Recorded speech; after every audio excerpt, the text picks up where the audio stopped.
दोस्तों, जिस बात का डर था वही हुआ। उत्तर प्रदेश की सियासत में ऐसा धमाका हुआ कि हर तरफ एक ही सवाल गूंज रहा है। क्या योगी आदित्यनाथ की कुर्सी छिन गई? और क्या केशव प्रसाद मौर्य मुख्यमंत्री बन गए? यह सवाल यूं ही नहीं उठ रहा है। इसके पीछे एक ऐसी तस्वीर है जिसने पूरे राजनीतिक माहौल में भूचाल ला दिया है। आज हम आपको बताएंगे सच कि यह गलती है या संजोग या एक सोची समझी सियासी चाल। द पब्लिक एक्सप्रेस के डिजिटल प्लेटफॉर्म पर आपका स्वागत है। मैं हूं जितेंद्र यादव।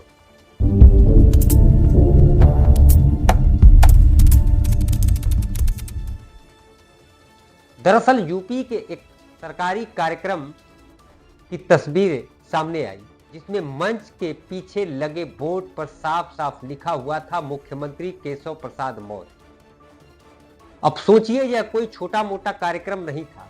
देश भर से आए स्काउट एंड गाइड्स के बड़े अधिकारी, यूपी के वरिष्ठ पदाधिकारी और सैकड़ों लोगों के बीच यह बोर्ड लगा था। और मजे की बात यह है कि इस कार्यक्रम में मौजूद थे खुद केशव प्रसाद मौर्य। उन्होंने यह तस्वीर अपने आधिकारिक ट्विटर अकाउंट से शेयर भी की। लेकिन किसी ने यह नहीं बताया कि उत्तर प्रदेश का मुख्यमंत्री बदल कब गया, शपथ ग्रहण कब हुआ और योगी आदित्यनाथ कहां थे। 3 दिन तक यह तस्वीर सोशल मीडिया पर घूमती रही, लेकिन किसी का ध्यान नहीं गया। और जब ध्यान गया तब पूरे राजनीतिक गलियारों में हलचल मच गई। लोग पूछने लगे, क्या यह सिर्फ एक गलती थी या फिर एक संदेश? क्योंकि यह पहली बार नहीं है जब केशव मौर्य का नाम मुख्यमंत्री वाली कुर्सी के साथ जोड़ा गया है। 2017 से ही केशव प्रसाद मौर्य मुख्यमंत्री बनने की कोशिश में लगे रहे। चुनाव जीते, बड़ी जिम्मेदारी मिली, संगठन पर पकड़ मजबूत हुई और आज भी वह डिप्टी सीएम है, जबकि पिछला चुनाव हार चुके हैं। इतने बड़े राजनीतिक रसूख के बाद अगर किसी कार्यक्रम में उन्हें मुख्यमंत्री लिख दिया जाता है तो यह कैसे माना जाए कि यह सिर्फ एक त्रुटि है। पिछले कई सालों से केशव मौर्य योगी आदित्यनाथ की बराबरी वाले पोस्टर लगवाते रहे। कभी मंच पर बराबरी का स्थान, कभी पोस्टर में बराबरी का आकार की तस्वीर। यह बात बीजेपी के अंदर कई बार चर्चा में भी रही और अब यह नया मामला तो जैसे आग में घी डालने वाला है। कोई छोटा कार्यक्रम नहीं, कोई स्थानीय आयोजन नहीं, बड़ा राष्ट्रीय कार्यक्रम है जहां बोर्ड पर साफ साफ लिखा जाता है मुख्यमंत्री केशव प्रसाद मौर्य और किसी को कोई आपत्ति नहीं होती।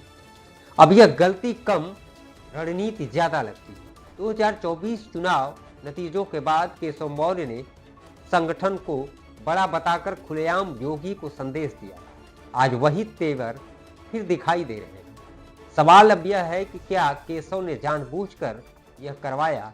क्या यह योगी आदित्यनाथ को सीधा चुनौती देने की कोशिश है या यह बीजेपी के अंदर चल रही चुपचाप सत्ता की जंग का पहला सार्वजनिक धमाका?